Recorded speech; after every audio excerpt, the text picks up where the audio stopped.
Okay, so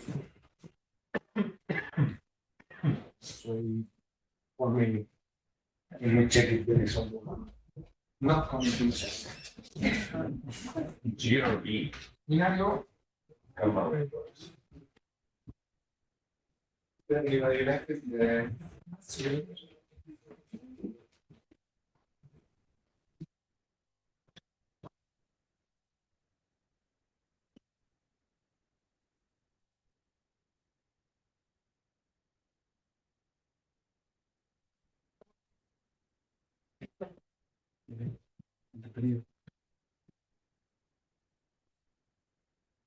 Dos años, ¿no?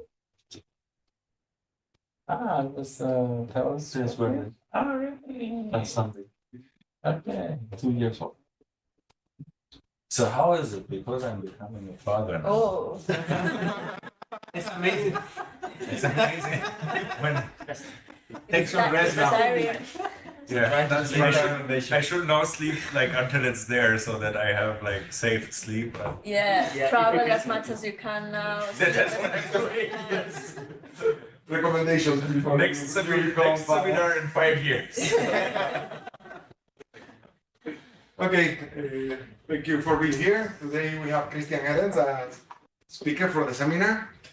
He did his PhD in Potsdam, and then he moved to Stockholm, ISO fellow, Leiden, and now Pune in India. And he already gave a seminar 1 year or 1.5 years ago, if you remember, with the virtual, with the pointer. Yeah, and the video, that I think was really nice. The video was beside it, you could see you. And today he's going to talk us about ionized gas kinematics in extended Lyman-α sample. So yours? Thank you. Thank you very much. You have water there just in case. Yeah. Oh, thank you. Thank you. Yeah. Let me just check. Okay. So thank you very much for having me. Thank you for making this possible on such short notice, because I'm now in Pune, but I was last week in Lyon, where I was teaching at the Indo-French school, and because that is a thing that is being organized by Pune, they paid all the travel and said combine it with as much travel that is possible. And I was visiting a colleague of mine in Barcelona. And then I remember last seminar you said, if you're around, always welcome. And so I basically sent last week the email. Thanks for hosting me on so short notice. And I then got very worried. I thought, oh, I gave a seminar already here. Hopefully I'm not telling the same thing again. But no, so I'm presenting a new project that is related to a paper that recently appeared on arXiv and is also accepted in Astronomy and Astrophysics. And it's about the ionized gas kinematics of the extended Lyman-α reference sample. And I hope this is a topic that is also of interest here. So yeah, he gave already a brief rundown of my career.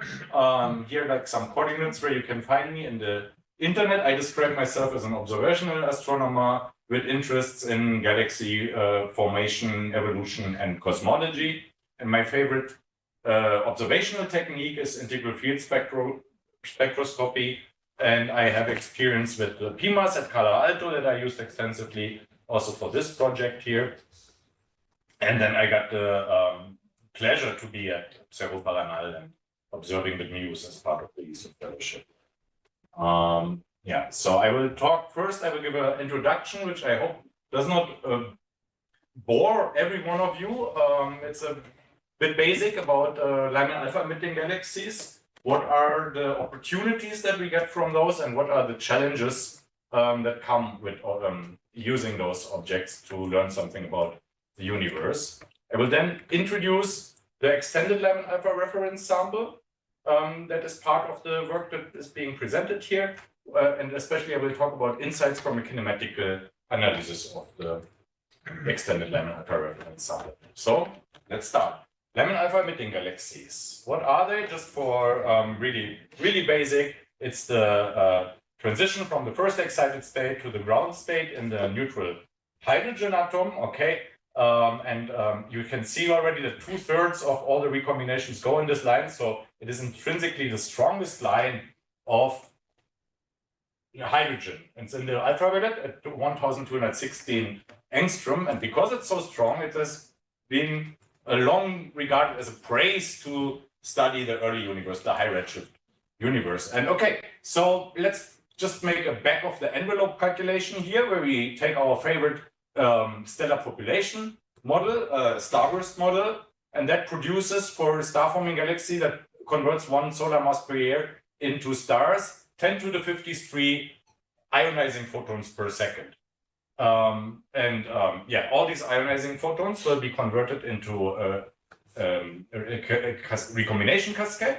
And then we have a probability, which is from the term scheme, we can say it's roughly 2/3, depending a little bit on the temperature. So these photons will all be, these ionizing photons, 2/3 of these ionizing photons will be converted into Lyman-α photons. And then when we say, okay, star formation rate of 1 solar mass per year gives us a Lyman-α luminosity of about 10 to the 42 ergs per second.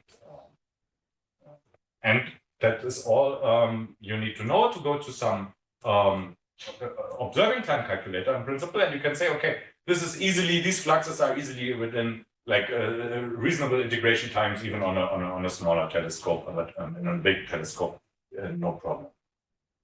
Okay.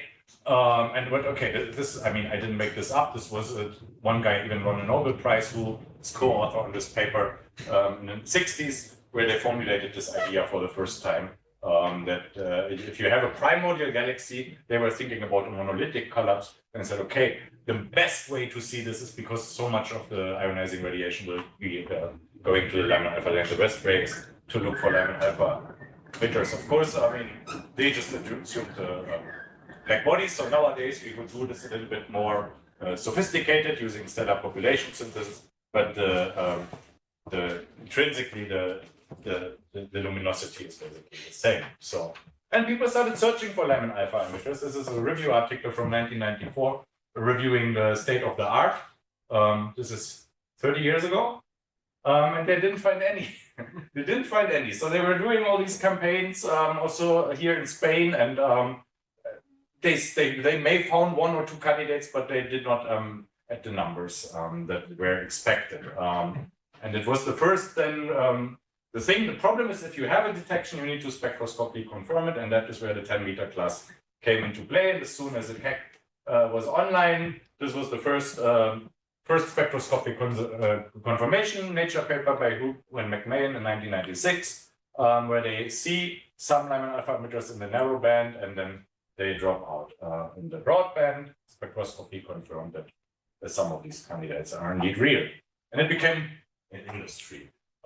With the Subaru telescope, for example, and the hypersubprime cam and narrowband filters, they detected thousands of Lyman-α emitters at various redshifts. So, and the idea is really that you start searching for an axis in your narrowband, and you know this here, I guess probably also. And then, but you need to have at least a subsample of your sources spectroscopically confirmed if you want to do population studies, such as which is shown here, which is the Lyman-α luminosity function, basically the density of object as a function of the luminosity.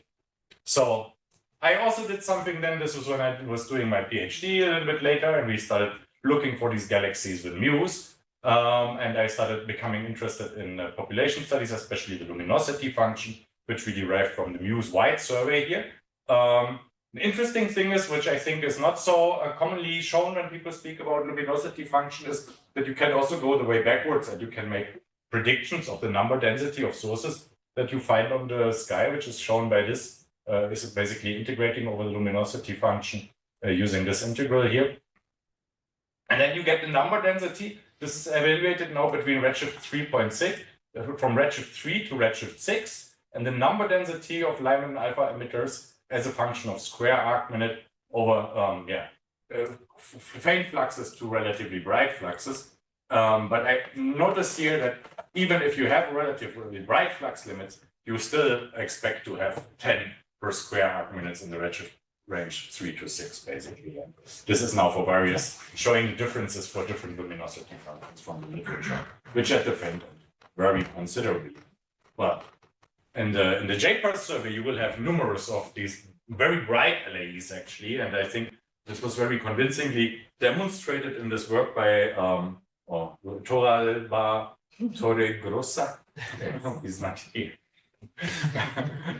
Okay, he gave a talk here. Yes, yes.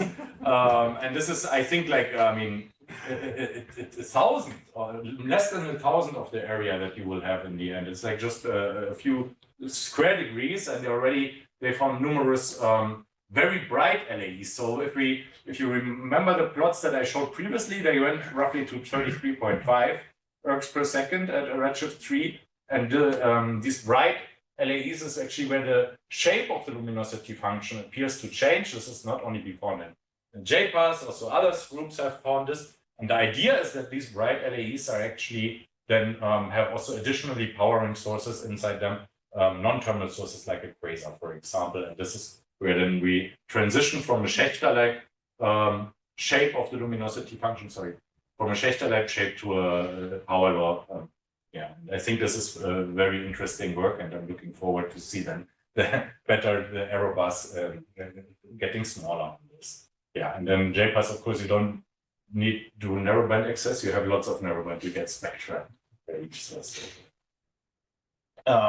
Okay, we can even now, and that is kind of was a surprise for me. I was at a conference recently where they discussed this in great detail. That now we even use Lyman-α, all the high redshift records. I thought at 7 or so, then it stops. Then other tracers become more important for finding the highest redshift galaxies and spectroscopically confirming them.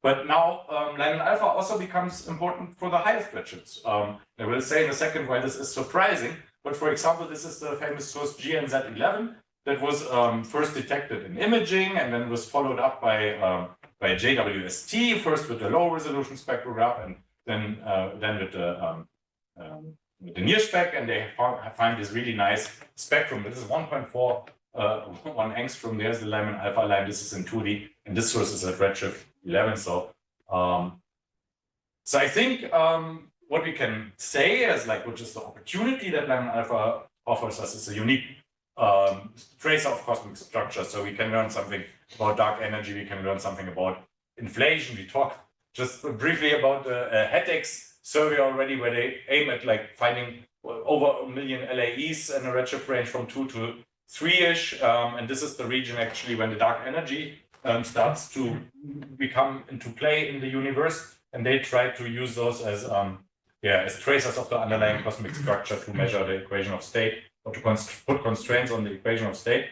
But then there's also this experiment, which will be launching next year, which is called SphereX. Is an all-sky satellite, a similar idea than JPAS, but on the whole sky and not as deep and with very large pixels. And they don't actually want to detect individual emitters, but they rely on the signal that is coming from the combined underlying population that are not detected, that will be contributing to the noise.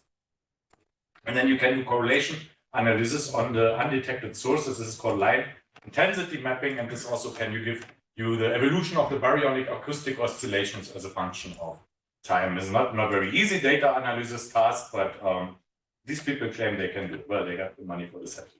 So great. But the problem is that Lyman-α is a resonant line. It's not so easy to understand actually what is happening in Lyman-α emitters. So the problem here is that the Lyman-α absorption cross-section is very high. This comes just from atomic physics, basically. The absorption cross-section is 10 to the minus 14, which means that the optical depth for each Lyman-α photon that is traversing a nebula of hydrogen gas is extremely high. So as an example, if you don't want to go through these equations yourself, we're looking at the sun outwards the Milky Way disk. This will mean 10 to the 6 optical depths. The chance that this Lyman-α photon escapes before being absorbed is 1 over this. So it is in every typical ISM conditions, Lyman-α photons have to be absorbed. Absorption means that it has to be re-emitted. It has to decay in a very short time scale into the ground state. This leads to this resonant scattering, which leads to a random walk of the photon, not only in real space, which is illustrated here, but also the frequency changes depending on the individual speeds of the individual atoms that it encounters. So we have an increased probability for the absorption of these photons because of this. Basically, Lyman-α getting destroyed. It can also be destroyed by a 2-photon emission, which will lead to a nebular continuum. And also because now from the initial sites where it was originally emitted around the star-forming sites, it will diffuse outwards and dilute also the Lyman-α emission signal. Maybe from a compact source, it will become more blurry source. So that makes it harder to detect. Both things make it harder to detect. So yeah, this is what I just said. The absorption cross-section is frequency dependent. So an interesting thing is that this can be actually calculated analytically for some simple setups. The classical setup is you have your Lyman-α source in the middle, and then you have an infinite slab with like some optical depth located on the edges of this source. And because of the scattering, now this will modify the spectral profile. And some dude actually calculated this analytically, these people here, in the 70s already. And you get this double peak profile. This is frequency here. This would be blue shifted. This would be red shifted.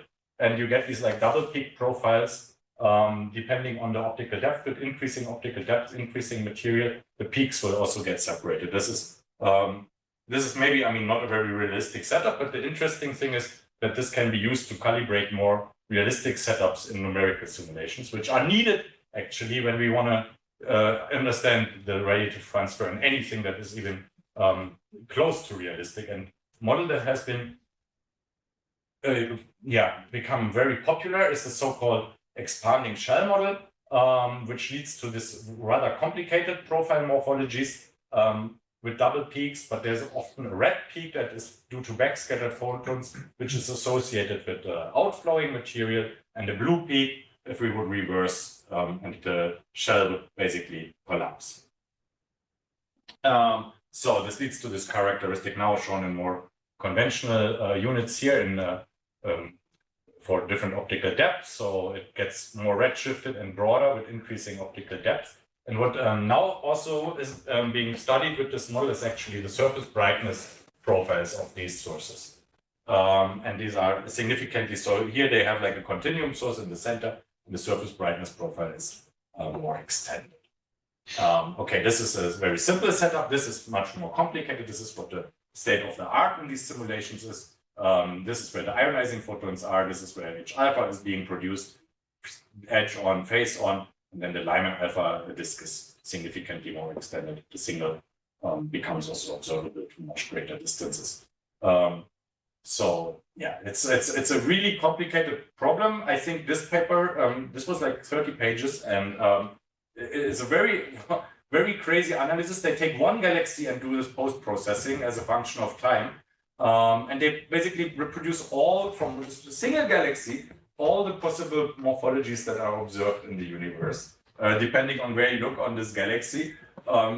So it's a bit a mess, but also, I mean, I talk about challenges and opportunities. And I think the thing is, okay, there are fingerprints in the line, depending on the situation that is happening in the galaxy, inflow or outflow. But I think that one of the challenges to interpret this correctly, and there we're like far from an intuitive understanding.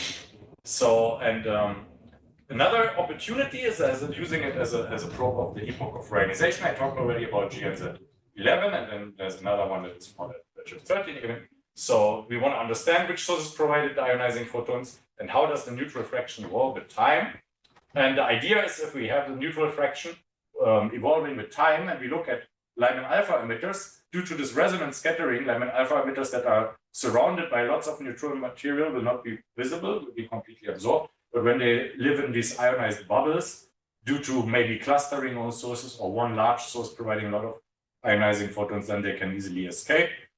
This is what is being done now with JWST. And here, this is only one galaxy for this data point. This is the neutral fraction as a function of redshift. And the hope is that we can distinguish whether actually the universe slowly cooked into an ionized state, which is called democratic. I think they call it democratic ionization now, that you have a lot of small sources that contribute with ionizing radiation. And so slowly, you have some slowly decreasing neutral fraction. Or if you have like, I think this is called the oligarchs, big ionizing sources that only in the end do basically all the work and reionize the whole universe. Now, this is a plot, like, I mean, from a recent paper, but I was at this conference and people using the same data put data points all over this now. So it is still not clear. And this is, I think, also one of the challenges. So opportunities, I think, numerous at HiZ, detection catalog building straightforward. And there are all these cosmological applications that that can be, I mean, done with relatively, yeah, not cheap, but affordable experiments from ground-based observatories, or even, I mean, cheap space-based missions, let's say. But the challenge is really, in order to interpret this correctly, is they lie in this radiative transfer physics. And the problem is we still don't really know when is a star-forming galaxy observable as a LAE and when not. How do we can interpret the imprints that the circumgalactic medium and also the interstellar medium have on the Lyman profile? How can we interpret them in a coherent way? Is this even possible, or is it really only a mess? I think also using only Lyman-α emitters as a probe of reionization gets you only to a certain to some. I mean, the problem is always degenerate in the end and highly model dependent. So I think additional information like rest frame lines and so on are needed.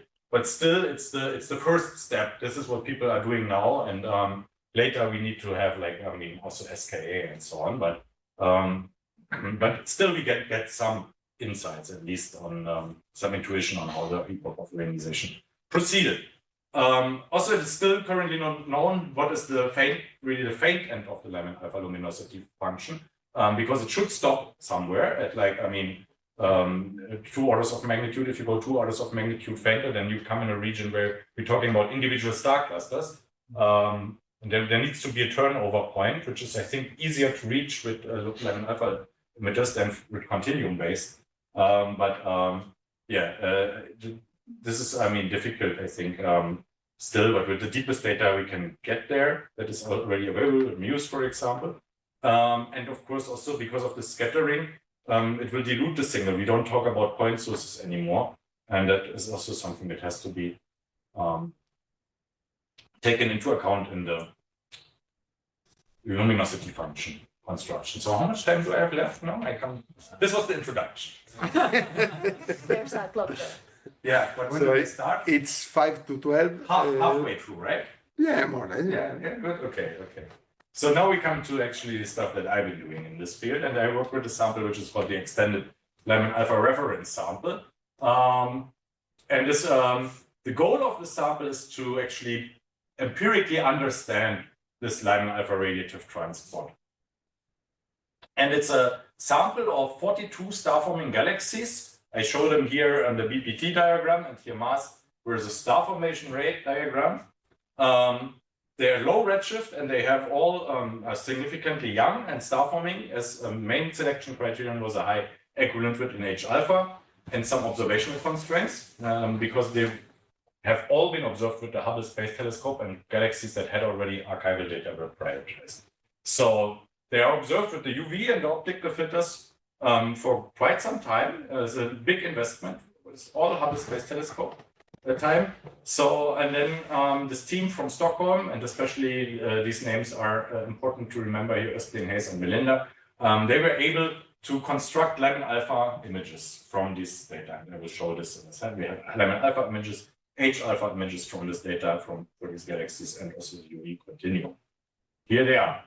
I don't show all 42, but I show some examples from the paper. So this is just like normal RGB broadband combination. And then this is the same galaxy. Now green is the UV continuum, blue is Lyman-α, and red is H-alpha. And it's immediately clear if you look at some of these images that the morphology of the H-alpha, which is where intrinsically Lyman-α radiation is also produced, is often significantly different. And this is, of course, the radiative transfer. Other galaxies don't show much Lyman-α, even if they have star forming going on. Some galaxies have a clear halo. So there are some more. I mean, they don't show all 42, as I said, but just to see the morphological variety in Lyman-α and galaxies that we have in this sample. So there's irregular galaxies, some which appear more like disk-like galaxies, like number 3 here, and some are just crazy. Okay, so this data has been used then to do a quantitative analysis, and you can, of course, since this is imaging, you can do light profiles and so on. I will not use this information here in this talk. This has all been now released also to the public last year, finally. All these images are there, and the additional quantities like equivalent width profiles and so on. The main, I will more focus on the global quantities of the escape fraction equivalent with Lyman-α and Lyman-α luminosities that have been defined or derived for these galaxies. An interesting thing to keep in mind when we compare, because these are nearby galaxies, is how do they actually compare to the high redshift galaxy population? And it's indeed that luminous Lyman-α emitters in the nearby universe or low redshift universe are rare. Since we cannot pre-select on Lyman-α, we basically what we do is we sample really the faint end. We sample really the faint end of what would be the high redshift population. In terms of UV luminosity, though, that is not the case. They're like typical of the UV luminosities that we also have for the brighter LEDs. So that tells you already also something about the difference of LEDs at low and high redshift. And also equivalent widths are much larger at higher redshift. So we have really, we also have some absorbers in the sample, and these are rather low equivalent widths. Only half of the sample basically would be selectable as a Lyman-α emitter by like conventional equivalent criteria. But this is the best we have in the local universe, and so it also reproduces like typical relations that are found for high redshift Lyman-α emitters. One that is puzzling a lot of people is the so-called equivalent width versus escape fraction relation. Basically, if you increase the equivalent width, then you also see that the escape fraction increases. There is some scatter here, and I mean, I can talk long about this diagram, and I won't know, but the main point is that this quantity should, in principle, not have something to do with the equivalent width, because the equivalent width relates to the stellar population, and this relates to radiative transfer. So why is there this coupling? This is and this relation here that is shown with the dots. This is found for the redshift 2 galaxies actually, and so the local galaxies fall on this as well. So they are kind of representative. Of course, the question that people studying Lyman-α samples always then ask, which are the parameters that influence the radiative transfer, and they make this kind of scatter plots. And then they find some stuff. Here, the nebular and stellar extinction. Dust, of course, we knew from the radiative transfer, dust should be important. The data tells us also there is. This is significant correlations. More dust, the less Lyman-α comes out of your galaxy. Other things are maybe not so obvious. So why is a low mass galaxy less likely to have Lyman-α escaping than a high mass galaxy? So that's what motivated me in the beginning to say, I mean, we know from the radiative transfer problem that the kinematics of the scattering medium are very important in influencing the Lyman-α radiative transfer. But when we look at parameters like mass or star formation rate, they will be reflected in the kinematics for sure, but they should not be the main modulators for the Lyman-α output of these galaxies.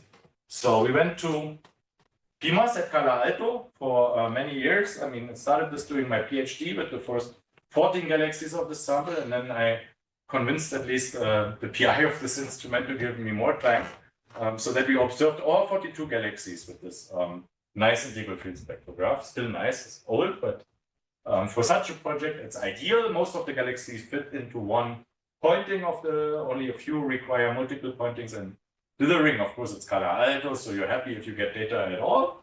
But if you wrong audience to make this joke. but with patience, we got all 42. Sometimes not really good data, but I think still scientifically viable data. Okay, this is what I just said. The kinematics are expected to play a role. So, and now we have basically, it's almost multi-messenger astronomy. We have PMAS and HST in concert here. So we have images from the Hubble Space Telescope. I show you for one galaxy. This is this galaxy looks similar in PMAS, almost as good as Hubble. But of course, the nice thing is we get the velocity information now, and we get also the velocity dispersion. So for this study that I'm going to present now, I only use globally derived parameters. We only look at the Lyman-α luminosity, the escape fraction, which is basically tells us how many Lyman-α photons that were intrinsically produced come out from the galaxy and the Lyman-α equivalent to it. And from the kinematic maps, I also calculate global quantities. I calculate something that I call the shearing velocity, because this galaxy seems to rotate, but a lot of galaxies in the sample have more complex kinematics. I don't want to parameterize anything in any way, so I just calculate the minimum minus maximum, roughly, from these maps. And then I calculate a quantity which is known as sigma 0, which is kind of an average, a global average, with some masking involved for pixels where, for example, the rotation would broaden the signals in the sparkles, or yeah. So these are really empirical quantities. I mean, it's not like the sigma naught is the velocity dispersion that is being the velocity dispersion ellipsoid or something in a dynamical sense. This is really like observed quantities, and of course the ratio of those. And as a first quantitative characterization of the velocity field, it's good, especially if we have a lot of irregular galaxies in the sample. So of course this is numbers, but we can also do some qualitative things. We count the number of rotating galaxies, for example, where clear rotation is observed, galaxies that show much more complicated patterns, like here, for example, also, or galaxies where there is maybe a sign of rotation, but also some sign of rotation. So we do 3 kinematic classes. This is, by the way, this is the whole new sample that was observed, but then there are 14 more galaxies than the one that are shown here. Only a few require these double pointings. Yeah, okay. And so we have now 3 kinematic classes first, and then the question I asked was, is there any difference between like rotators and non-rotators in the Lyman-α observables? And I don't see anything. So, but this gives us a nice overview, actually, again, over the properties of the Lyman-α observables in the sample. So we have a few, which would be really like the Lyman-α emitters, but we see already that the complex kinematics, even if there's no statistical difference between those, like in the sense of a KS test, for example, that the complex kinematics are always the ones that show the maximum in each observable. Yeah, this just remarkable. And here's what we find for the kinematical parameters. And there's a clear, first there's a clear trend, of course, that this V shear and the V shear over sigma, that this is higher for the galaxies that are rotating. This is expected. So, but the other thing that I think is the main takeaway message is that these velocity dispersions are always, or in many cases, very, very high. This means that the ISM or the ASM, the phase traced by H alpha, must be highly turbulent, because for the thermal, we would expect only 10 kilometers per second. Okay, I do the same. Of course, that has been that astronomers like to do. I fish for correlations in this data set, and here are the 4 that I find. The most interesting one is this sigma versus equivalent width correlation. So the high equivalent width Lyman-α emitters show high velocity dispersions. There's the opposite is for V shear over sigma versus F escape. So we have high escape fractions for galaxies that are not dominated by orbit but by turbulent motions. This is also seen in V shear. And now, of course, we can go back. Yeah, we know already these things with that the mass, for example, low mass galaxies are the Lyman-α emitters, or low mass galaxies that have high star formation rate are preferentially Lyman-α emitters. So this is reflected in the kinematic parameters actually. So so if we say here basically V shear goes down, means the mass goes down and if sigma goes up, it means that the star formation rate goes up. So if V shear over sigma goes down, that means that specific star formation rate, and 1 over the specific star formation rate. And the specific star formation rate increases. So, okay. So some of these relations that were known before are imprinted definitely also in the kinematic observables. But it was also known from photometric studies for a long time that the covering fraction, the size in the UV, the dust content, the ionization parameter, the age, and the metallicity have influences. So if you look in lots of Lyman-α papers, you will find these like matrices of scatter diagrams. So all these things correlate with Lyman-α observables. For example, this is a high redshift I just show here.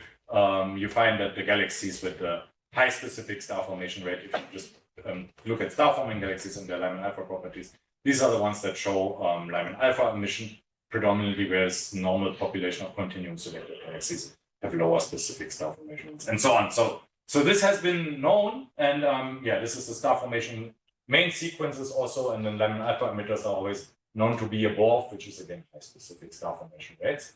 But of course, people started asking the question, what is the most important parameter from my from this that is like, if I treat this parameter, that will have the strongest influence on Lyman-α.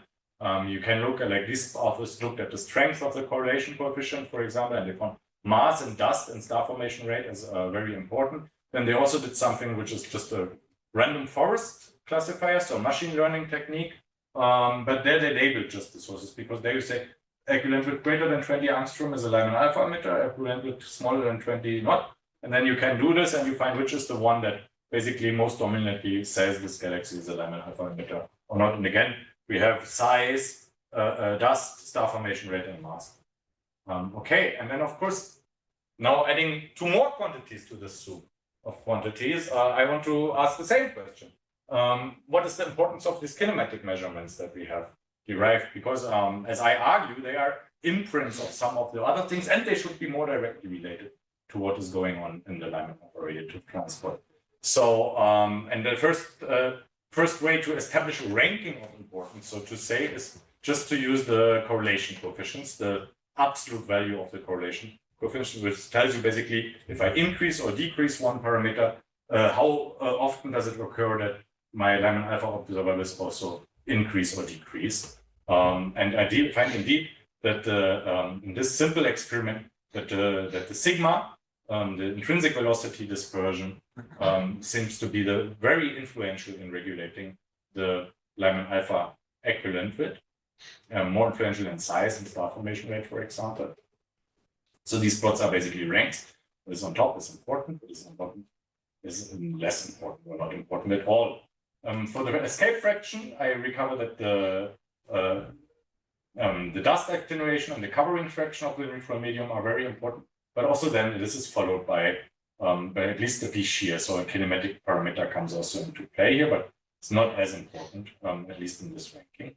And for the luminosity, I also find that the star formation rate and the sigma, these both are strongly coupled, but they also contribute. Okay, and there's a but on this slide. So the but here is everything correlates with everything. And this, I mean, people I think tend to ignore often when they go for correlation trips. And you can get so I show here like a correlation matrix of these physical. Let's call them, these are observational parameters. Let's focus on the right side. These are physical parameters, covering fraction, star formation rate, metallicity, and so on. And then there are the Lyman-α observables here and the kinematic parameters. Everything that is not a cross is a significant correlation. This is the strength of the canvas tau. And this, the problem now that we have, because we have all these correlations, just making a single ranking doesn't tell us like about like how these things act together. And so we need to go to something, if you call this ranking, the first ranking you call the marginal perspective, we need to go to something which is called the conditional perspective in the statistics lingo, where we can study the interplay. And it demands more sophisticated. Is actually I do the simplest possible way, which is also criticized a lot by statisticians nowadays, which is called stepwise multivariate regression, where basically you take one variable, you see how your regression for this variable is, then you take another variable. If it's better, this is being deemed more important. You do this for all variables. The best one you take, this is rank 1, then you repeat it for the remaining set, you can do it also backwards, that you say, okay, I take all the variables, I remove one, which one has the least influence. So this is kind of the game that you play there.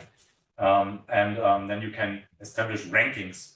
And I skip directly here now to the rankings of the most important rankings that come out. And again, we saw in the marginal ranking that sigma ops is important. It becomes also when you do play this game with the multivariate stepwise regression, it comes out also as this is a rank versus probability, so to say. And because of course I have to take the errors into account and so on and do it forward, backward, and yeah. And I come with these curves. Most of them are completely nondescript, but sigma ops is always in all regressions was the most important parameter for the physical ones. But this that there is this conditional thing going on shown in the physical parameters for the escape fraction, because now the parameters that you already know, so dust, ionization parameter, so to say, ionization parameter, covering fraction, and the velocity dispersion are found as important parameters that are highly ranked in influencing the escape fraction. So sigma is of dominant importance in influencing the equilibrium, and the other ones, they have to work in concert to do something for the radiative transfer. I think I skipped this, so I looked at some other stuff. Because the picture is still not clear for me what is going on. That was unexpected. Why is the equivalent width so important? I looked at age, for example, because we know that the age of the stellar population, if you have a very young population, it will produce a very large Lyman-α equivalent width intrinsically. At that time, you also have lots of feedback effects from the stars that could act something on the interstellar medium and blow gas away simultaneously. We have high intrinsic equivalent width and high kinetic energy output. It's of course not clear how the kinetic energy should couple to the ionized phase into turbulence. But so the simple scenario just does not work. There might be some delay for some objects that the coupling takes longer time, or the turbulence decays faster. What do I know? So there's no simple scenario, at least, where like just sigma's naught is responsible. And I got very desperate, and I went back to the old analytic paper. And I said, do they tell me something about what is there? And not really, but we found that we can introduce at least microturbulence into this slab.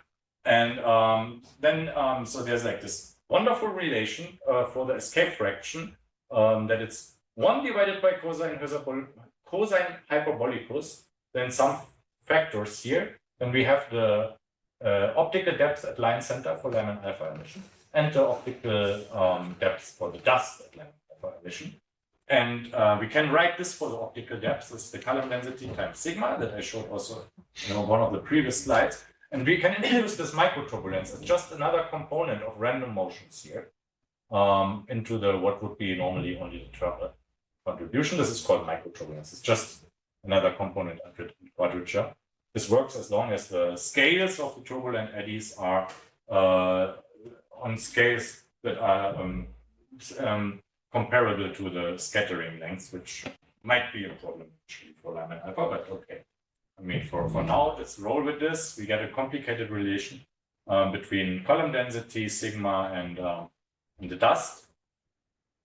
And this basically shows, okay, column density, velocity dispersion, and turbulence, and dust should contribute to, I mean, at least in a simple scenario, should contribute. Of course, this looks now very suggestive if we plot this.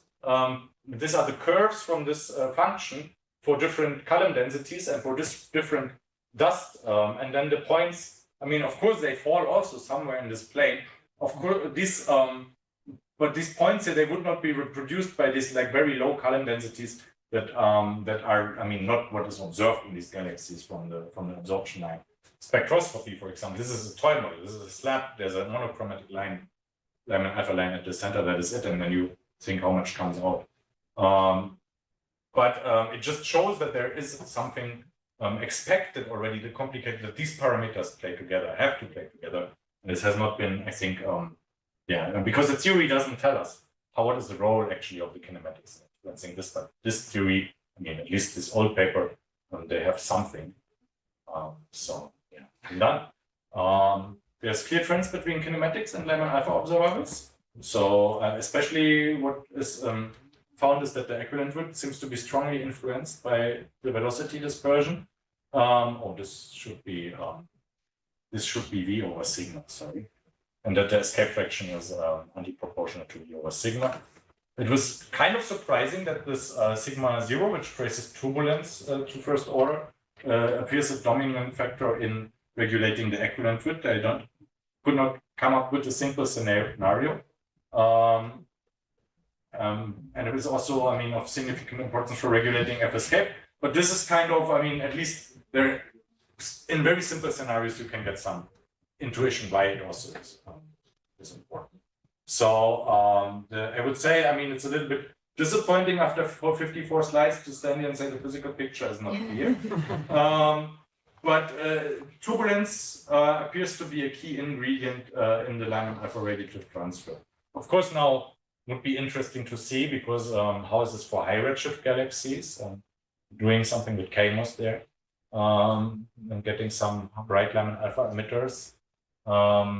There has been a compilation in the literature with galaxies with known kinematical analysis also from CMOS or Symphony survey, and they compared this with Lyman-α observables, like also similar statistics as I did here, V over sigma. They were mostly looking at, and they found similar trends that the highly turbulent galaxies are the ones that are predominantly Lyman-α. So it is kind of just adding a new quantity to the soup of known quantities, but I think it's the quantity that has long been neglected that is very important, and the statistics point also towards this direction.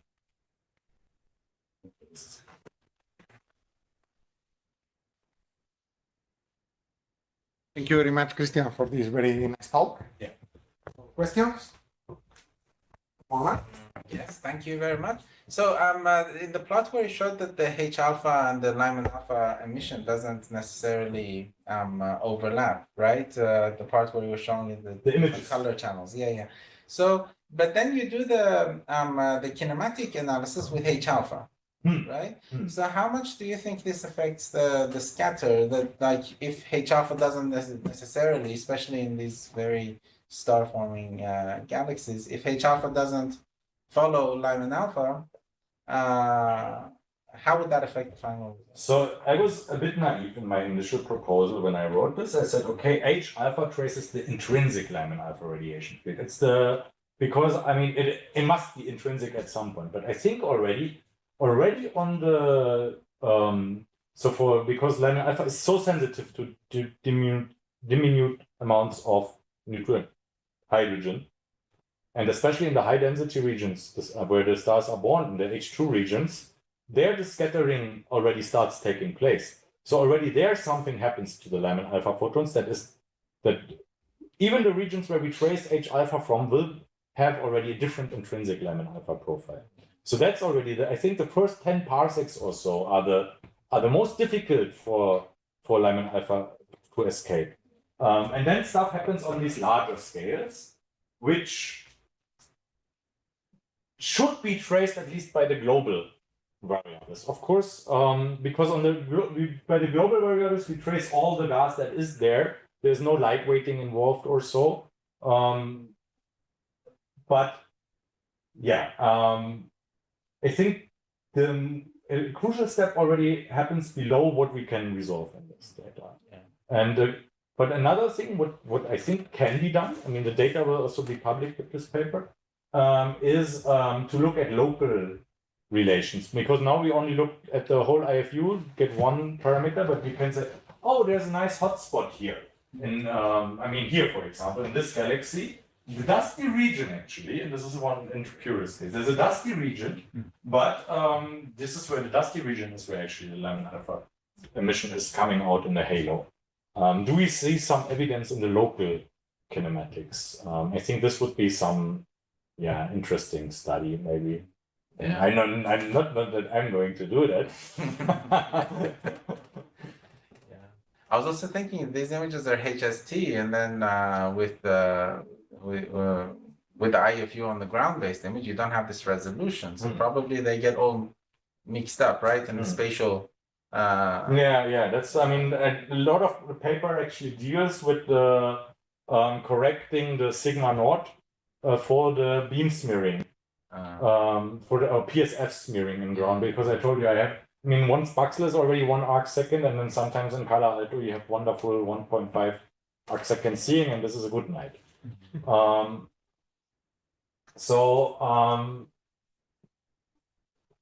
Yeah, there's news data on a few of those that are observable from the south. It's in the archive also.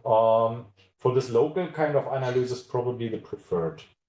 But yeah, you have to degrade the HST images a lot to make. So actually, I started playing with this, but it was not something that was worth showing yet.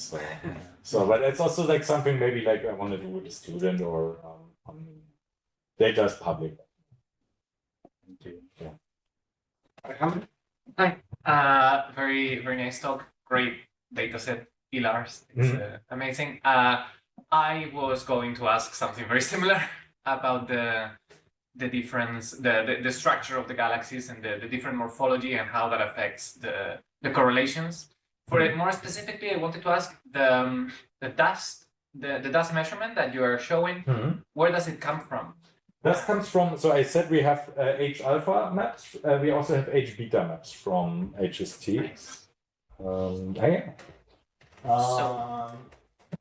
And we have, so this is H alpha over H beta map, basically. Yeah, and then you assume conventional dust screen, and you can translate this into EB minus V. So you have actually a resolved dust map.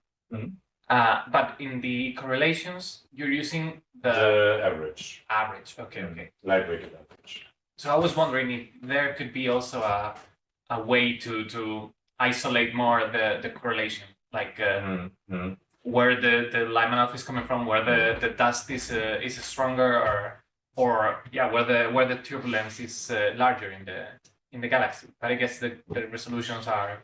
Yeah, you have to bin quite a bit.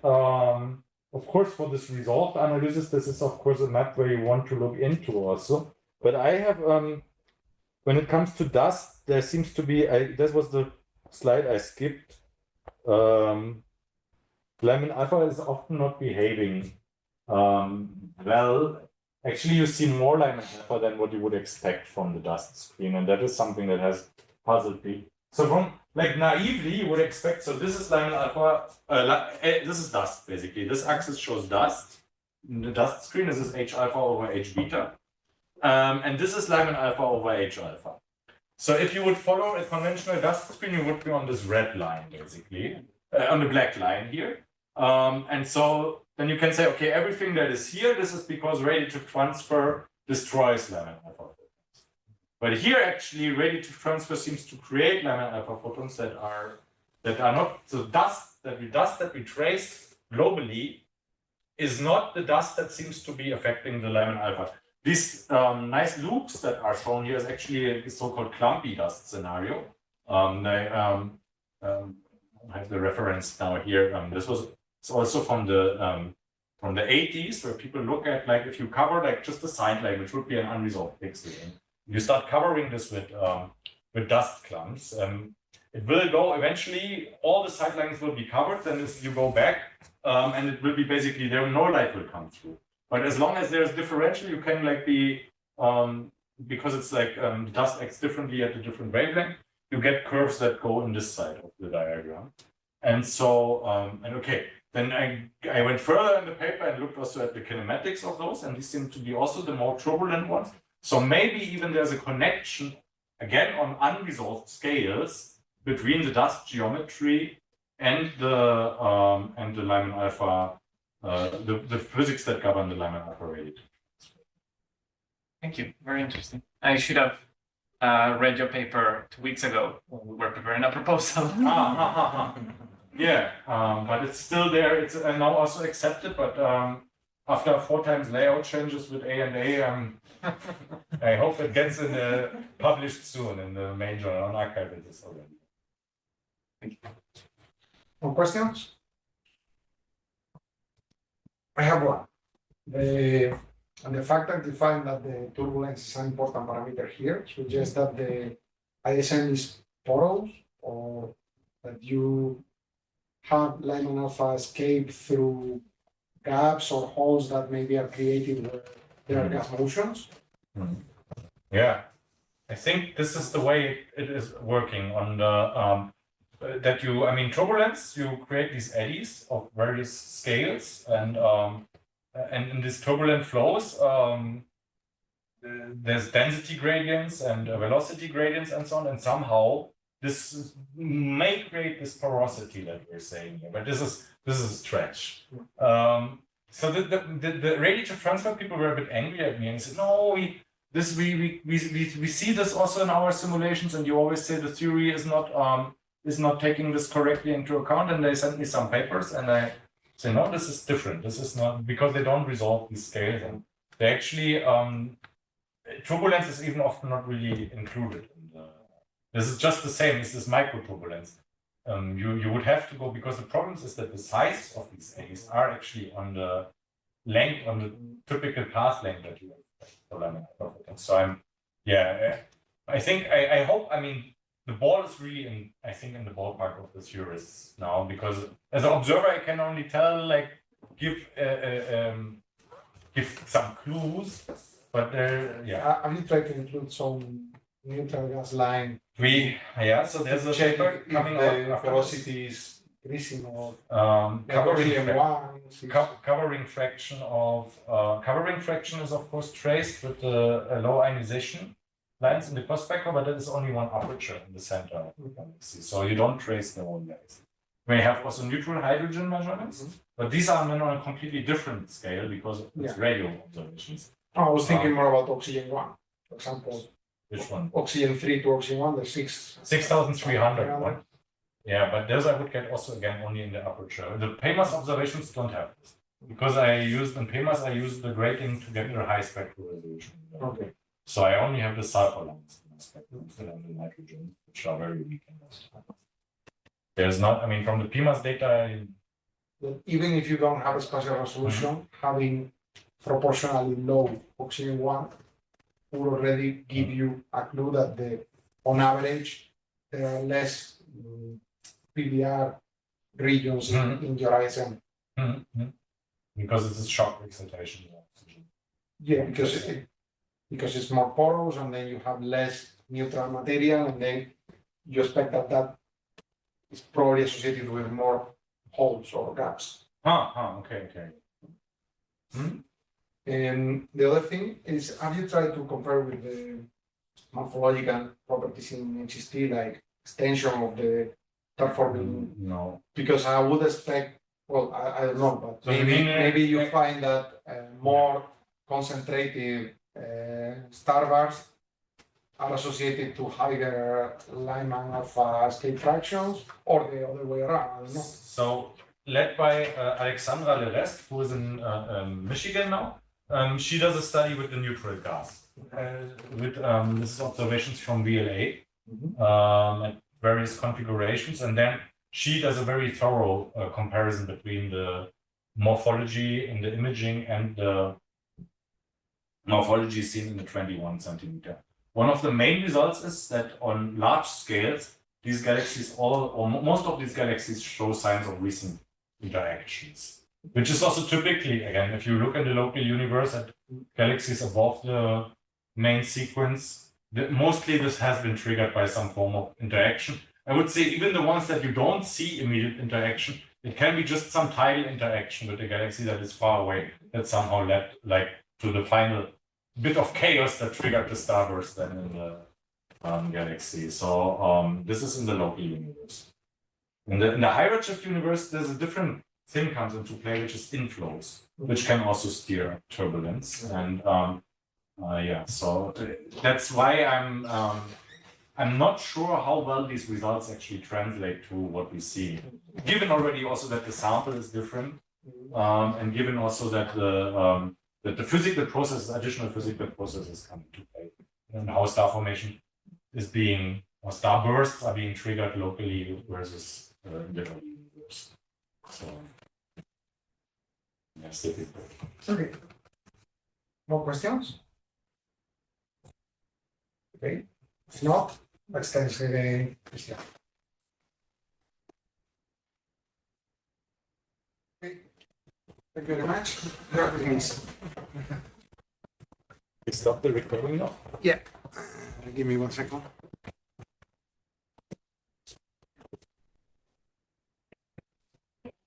So all the data will be produced